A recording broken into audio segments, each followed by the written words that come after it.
Occupational English test. Listening test. This test has 3 parts. In each part, you'll hear a number of different extracts. At the start of each extract, you'll hear this sound. You'll have time to read the questions before you hear each extract, and you'll hear each extract once only. Complete your answers as you listen. At the end of the test, you'll have 2 minutes to check your answers. Part A. In this part of the test, you'll hear 2 different extracts. In each extract, a health professional is talking to a patient. For questions 1 to 24, complete the notes with information that you hear. Now, look at the notes for Extract 1. Extract 1, questions 1 to 12. For questions 1 to 12, complete the notes with a word or short phrase that you hear. You now have 30 seconds to look at the notes.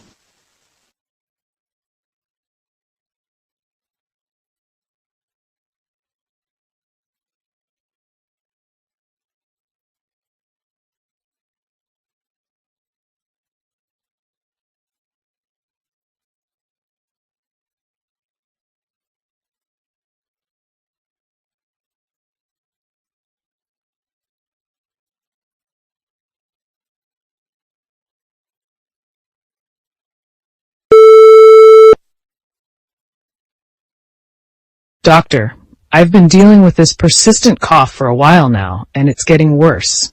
It usually flares up later in the day, especially after I eat. I've also noticed it seems to trigger my heart palpitations, which have been more frequent recently. I see. When did you first notice the cough, and when did the palpitations start becoming more frequent?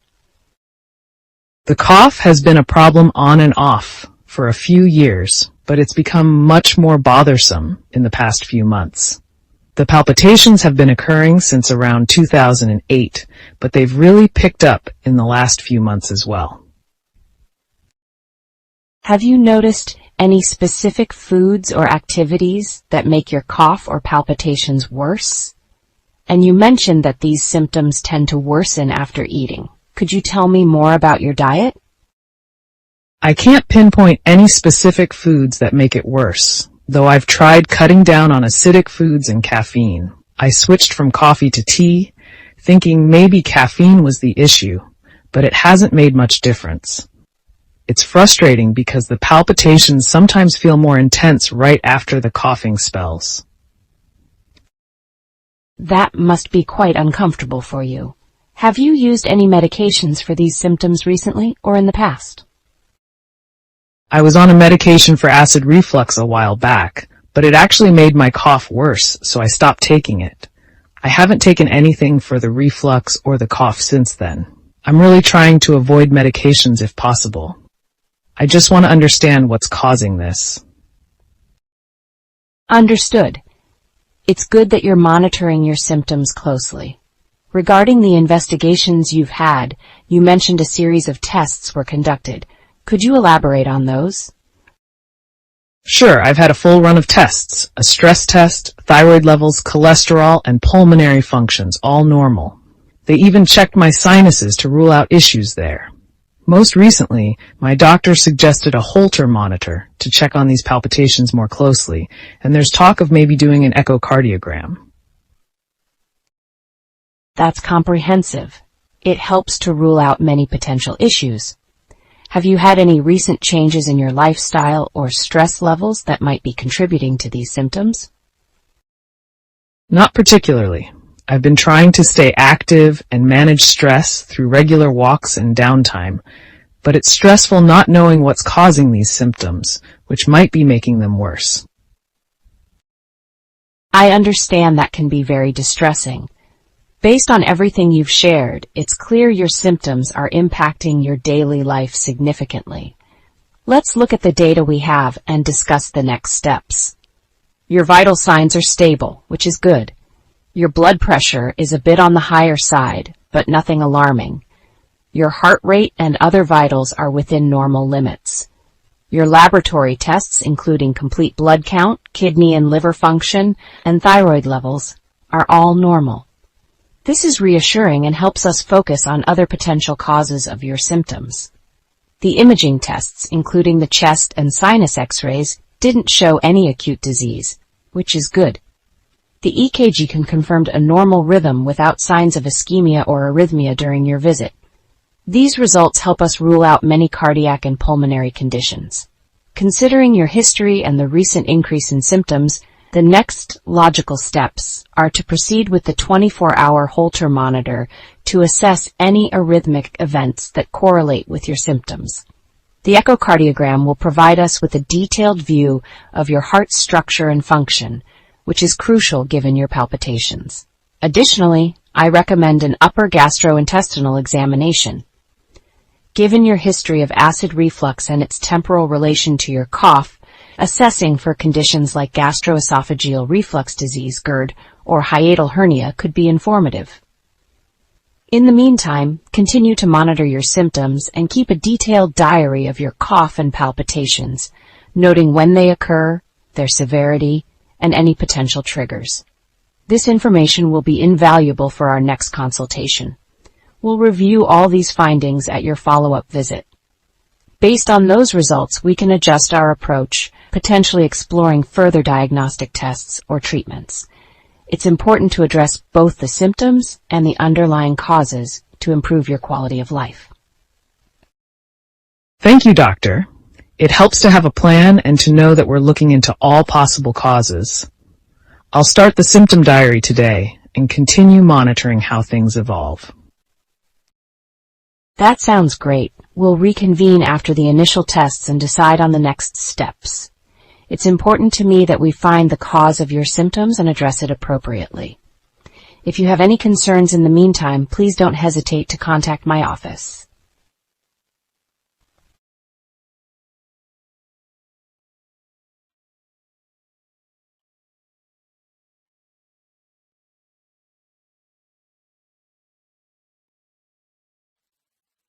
Extract 2, questions 13 to 24. For questions 13 to 24, complete the notes with a word or short phrase that you hear. You now have 30 seconds to look at the notes.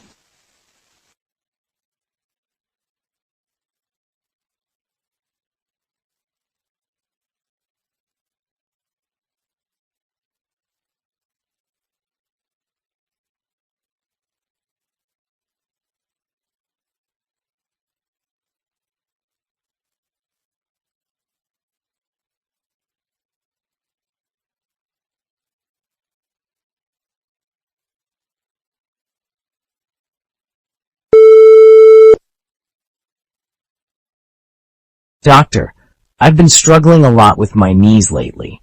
The pain is almost constant, and while ibuprofen usually helps a bit, it just doesn't seem enough anymore.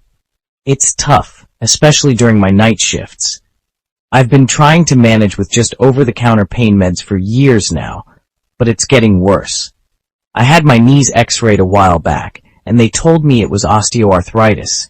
The joint narrowing and surface degradation are pretty clear, they said. Honestly, I'm worried about how I'll manage when I retire.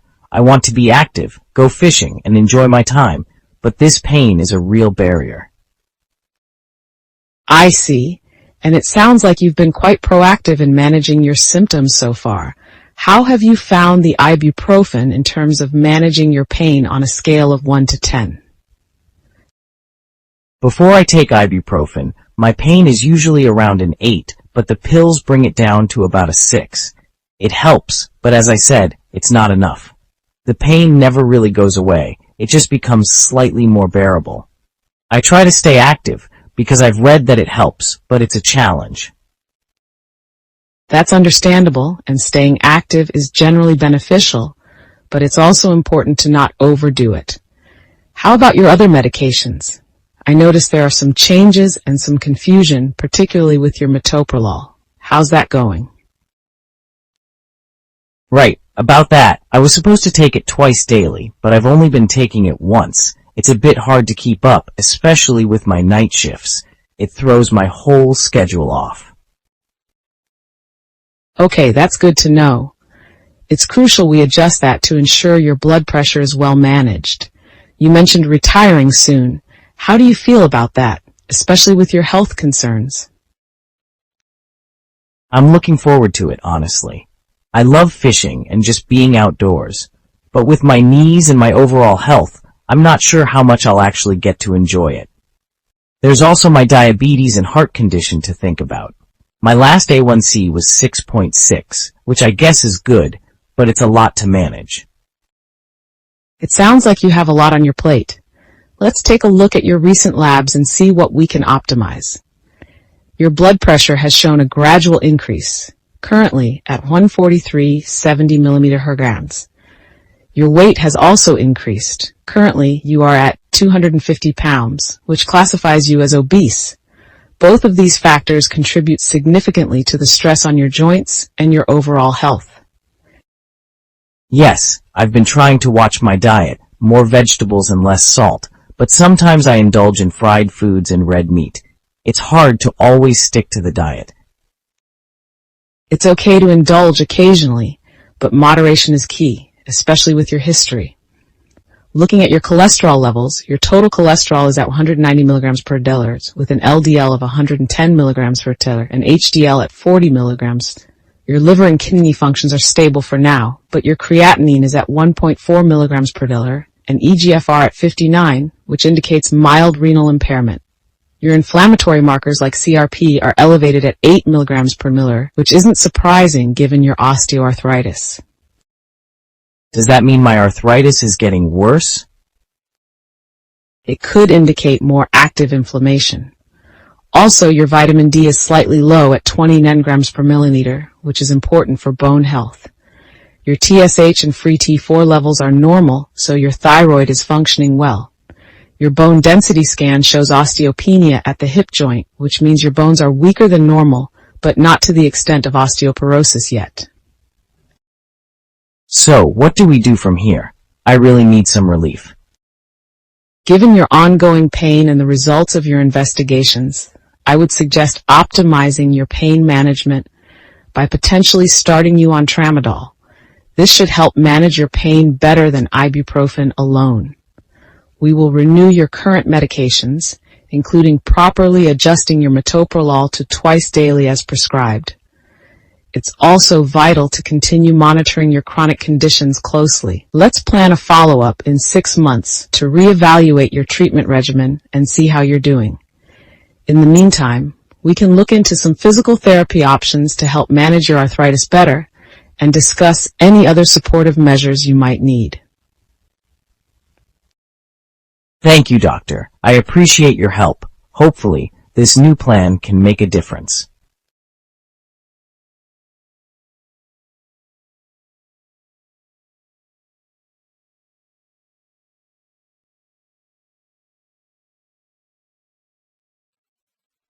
That is the end of Part A.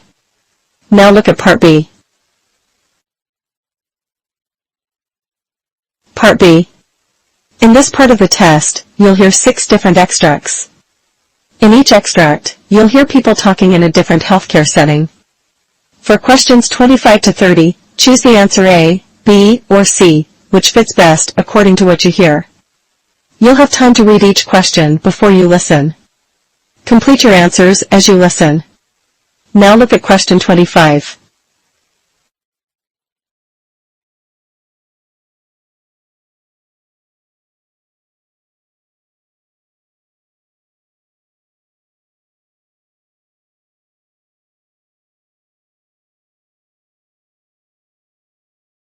Good morning, everyone.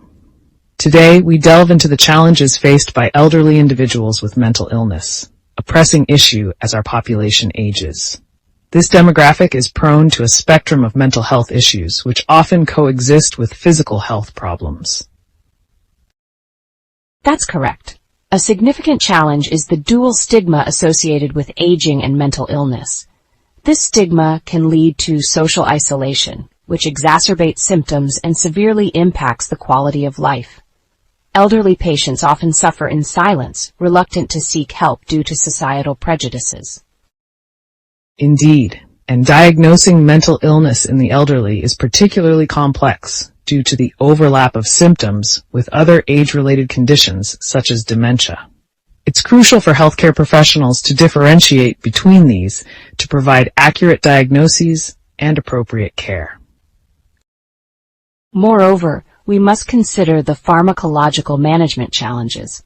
Elderly patients typically have altered drug metabolism, which requires dose adjustments and vigilant monitoring to avoid adverse effects. The potential for drug interactions is high, given that many may be on multiple medications for various chronic conditions. Absolutely. All these factors underscore the need for an integrated approach in healthcare that combines mental and physical health services. Healthcare providers should be trained to recognize and address the unique needs of this population to improve their overall well-being.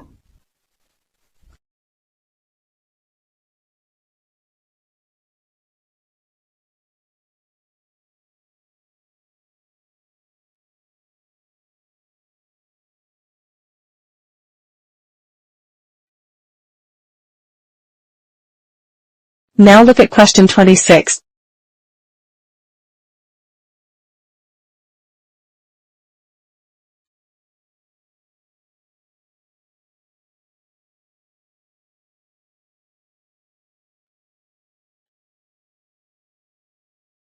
Team, we need to address the significant adverse reaction we're seeing. The patient is currently exhibiting tachycardia and hypotension postoperatively, which are concerning symptoms that require immediate intervention. I've reviewed the vitals and the patient's blood pressure is critically low. We need to act fast. I recommend we start with an intravenous fluid bolus and prepare for vasopressor support if there's no rapid improvement. Monitoring and responsiveness are key here. Agreed. Additionally, let's double-check all anesthetics and surgical medications for any potential allergens or dosage errors. We need to ensure there's no underlying cause that we're missing. Safety checks are absolutely crucial in these situations. I will get the medication chart and review it immediately. Let's also keep the communication lines open with the patient's family to keep them updated on the situation. Ensuring the patient's stability is our immediate priority, and we need all hands on deck for this.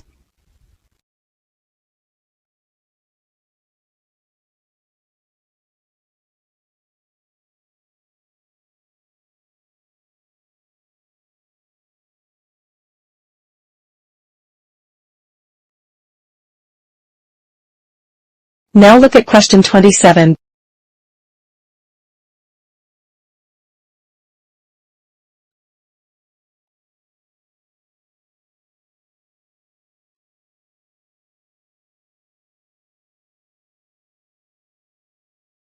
Today's focus on asthma trigger avoidance is crucial, especially as we see an increase in patients experiencing severe episodes. Educating our patients about avoiding smoke, dust, and extreme weather conditions is essential, but we also need to consider other less obvious triggers. Absolutely, emotional stress is a significant trigger for many. We should be advising our patients on stress management techniques like mindfulness, meditation, and relaxation exercises. Integrating mental health support into our asthma care plans can make a real difference. And let's not overlook dietary triggers. Certain foods and food additives can exacerbate asthma symptoms. It would be beneficial for our patients to consult with a dietitian. We could also provide lists of foods to avoid and safe alternatives, which would be a practical tool for our patients. That's a great idea. Let's compile a comprehensive guide on trigger avoidance that includes all these aspects. We can distribute this during patient education sessions and perhaps even host some workshops. This proactive approach could significantly reduce emergency visits and improve our patients' quality of life.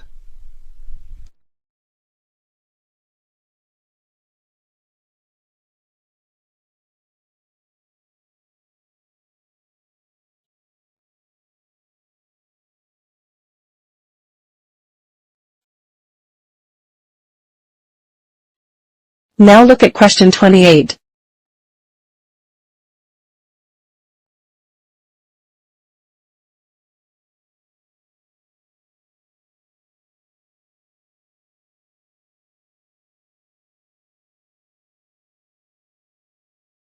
Today, we address the critical issue of patient exploitation within hospitals, encompassing financial exploitation, privacy violations, and neglect.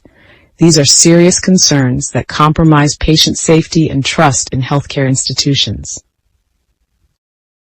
Indeed, the rise in data collection poses an increased risk of privacy breaches. Hospitals must enforce strict protocols to protect patient information and ensure that all data handling is compliant with privacy laws. Transparency with patients about how their data is used is also crucial.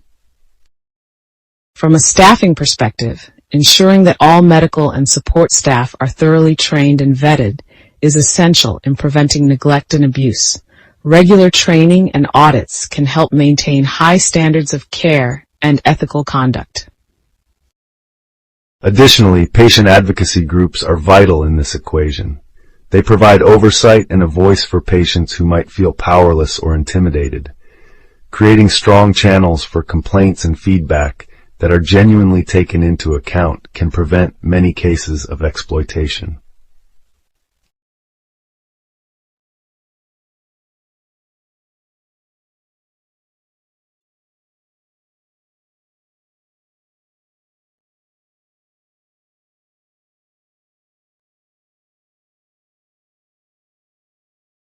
Now look at question 29.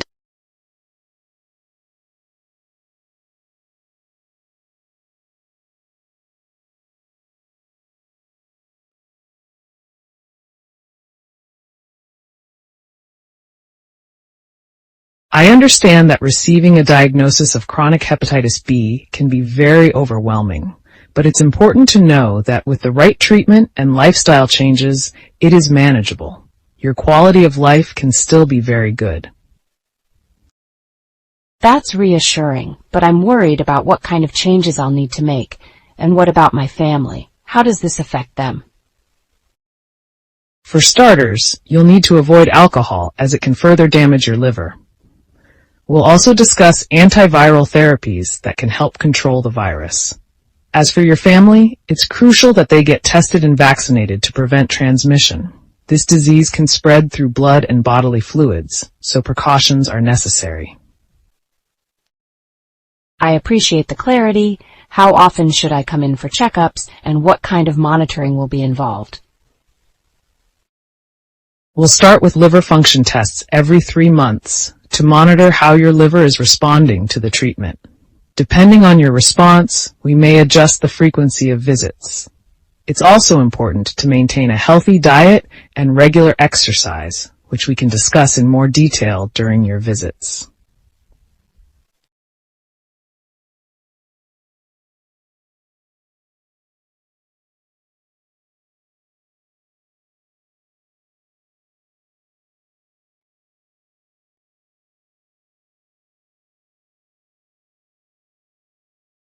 Now look at question 30.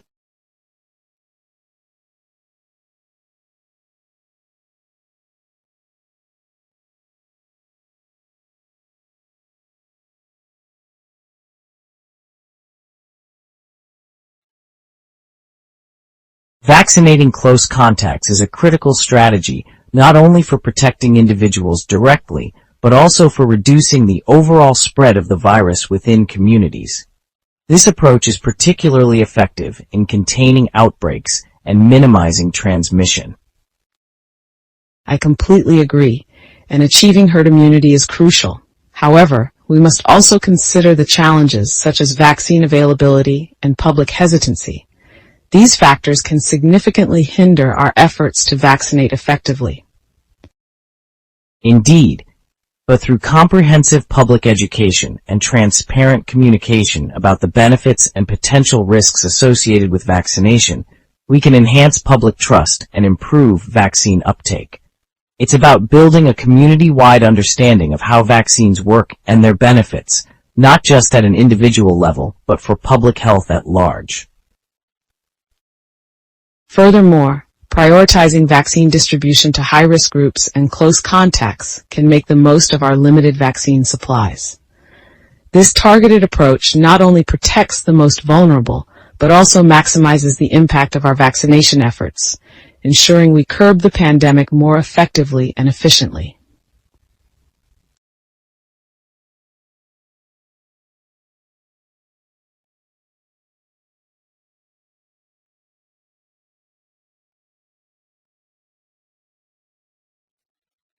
That is the end of Part B. Now look at Part C. Part C. In this part of the test, you'll hear two different extracts.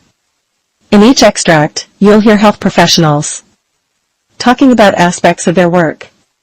For questions 31 to 42, choose the answer A, B, or C, which fits best according to what you hear.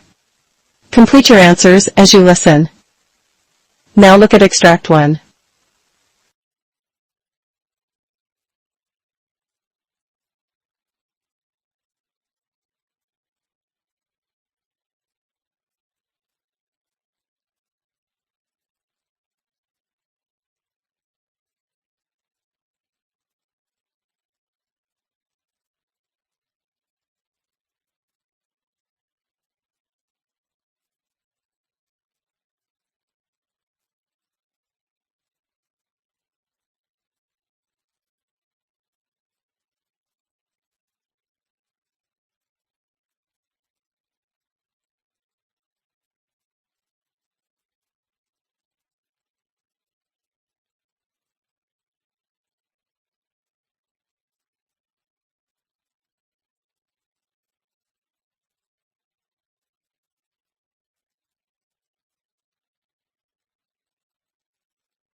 Welcome everyone to today's seminar on the latest advancements in the management of heart failure.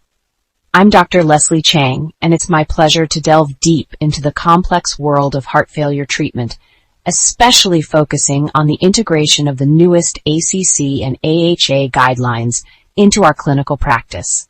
Heart failure remains a leading cause of morbidity and mortality worldwide, necessitating an ongoing evolution in our approach to its management. The recent guidelines published by the American College of Cardiology and the American Heart Association in the journal Circulation mark a significant step forward in aligning treatment protocols with the latest evidence-based research.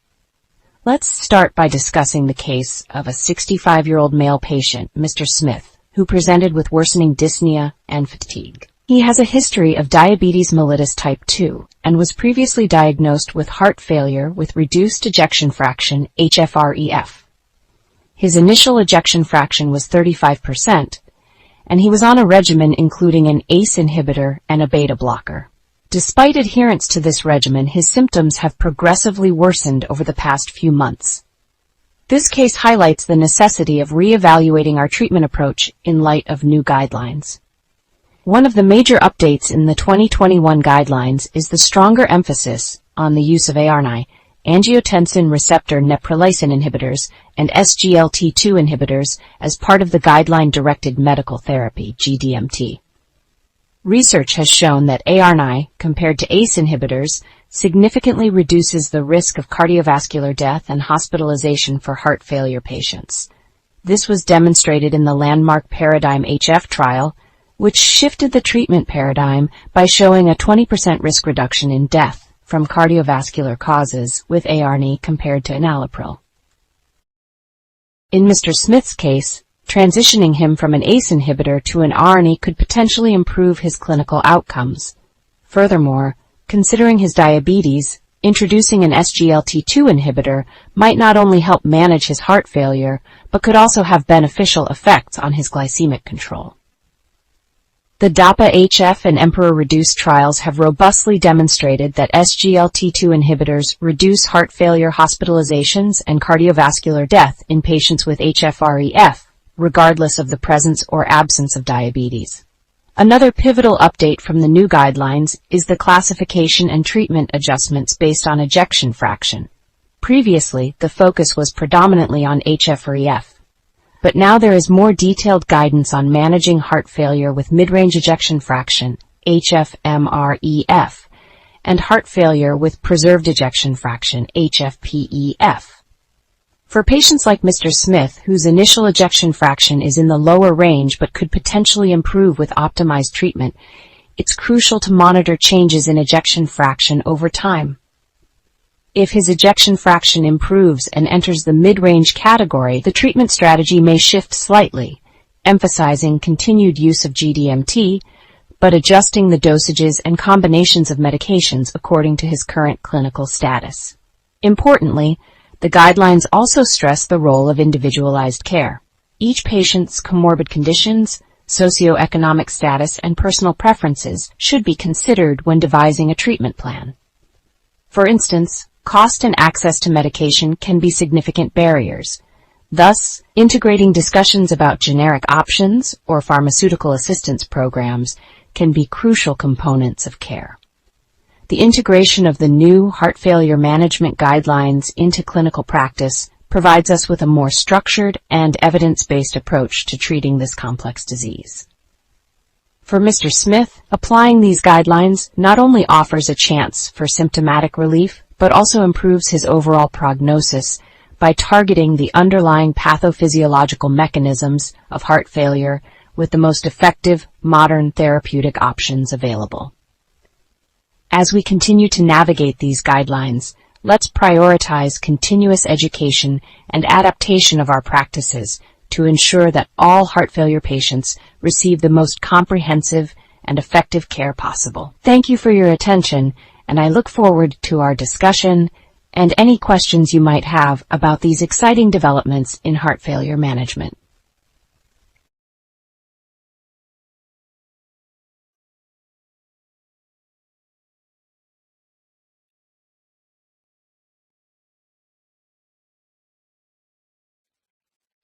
Now look at Extract 2.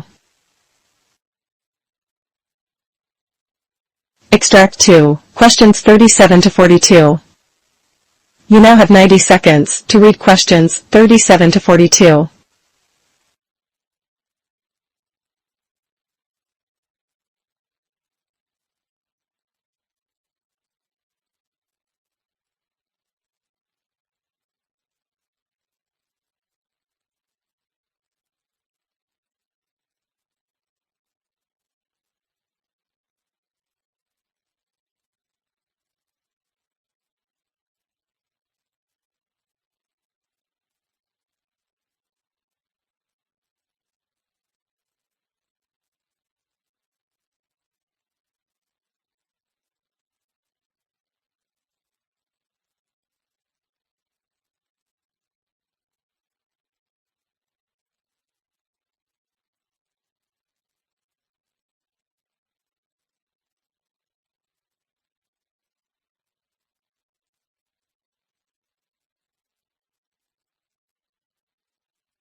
Welcome to today's episode of Healthcare Insights. I'm joined by Dr. Lisa Kimball, a distinguished professor of medicine and an expert in infectious diseases. Today, we delve into the complex world of antimicrobial resistance in sexually transmitted infections, or STIs, with a focus on the recent shifts in treatment protocols as recommended by the CDC's 2021 guidelines. Dr. Kimball, thank you for joining us. Thank you for having me. It's a critical time to discuss these issues, especially with the ongoing changes in STI epidemiology and treatment approaches. Absolutely. Let's start with a case study that I think will set the stage for our discussion.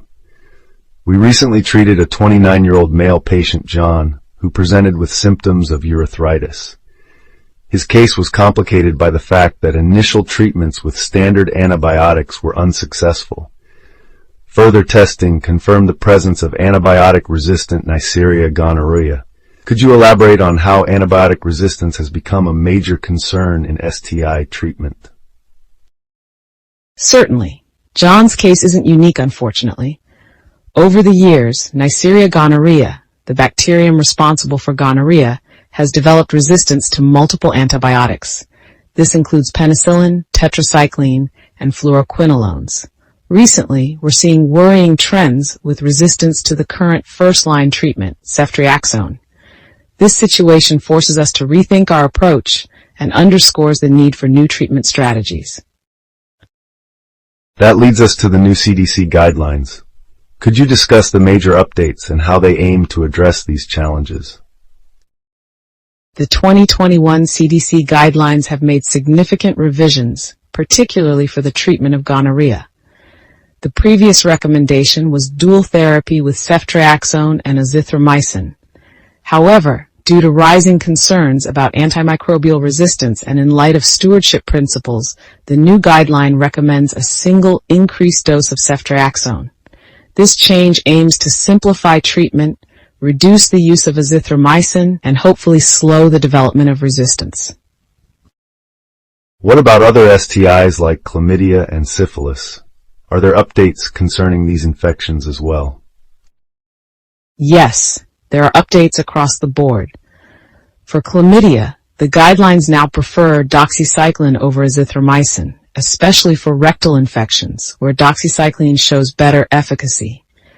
As for syphilis, the treatment remains primarily with penicillin, which thankfully syphilis has not developed resistance to. However, the guidelines emphasize more frequent screenings and treatment in pregnant women to prevent congenital syphilis, which has seen a dramatic increase. With these updates, how do the guidelines address the management of STIs in special populations? That's an excellent point. The guidelines have expanded their sections on special populations, including individuals with HIV and those who are pregnant. There's a strong emphasis on tailored approaches that consider the specific needs and health dynamics of these groups. For example, the guidelines recommend regular screenings for syphilis among men who have sex with men and frequent HIV testing. In light of all these changes, what are the challenges healthcare providers face in implementing these guidelines? The challenges are manifold. Firstly, there's the issue of education and ensuring that all healthcare providers are up to date with the new guidelines. There's also the challenge of access to care. Many patients with STIs may not have easy access to healthcare services, which complicates efforts to treat and control these infections. Lastly, the ongoing issue of stigma associated with STIs can deter individuals from seeking the care they need. Absolutely, the social dimensions of healthcare are as crucial as the medical ones. Dr. Kimball, as we wrap up, could you share your thoughts on future directions in the field of infectious disease, particularly in the context of STIs? Looking forward, it's crucial that we invest in research for new antimicrobials and alternative treatments. Public health efforts must focus on prevention through education, vaccination where applicable, and broader access to health care. Additionally, we need to enhance our surveillance systems to track the spread of resistant strains more effectively. Only through a comprehensive and inclusive approach can we hope to stay ahead of these infections. Dr. Kimball, thank you for sharing your expertise and insights today. It's clear that tackling STIs in the era of antibiotic resistance requires a multifaceted approach. Thank you to our listeners for joining us on Healthcare Insights. Stay informed and stay healthy.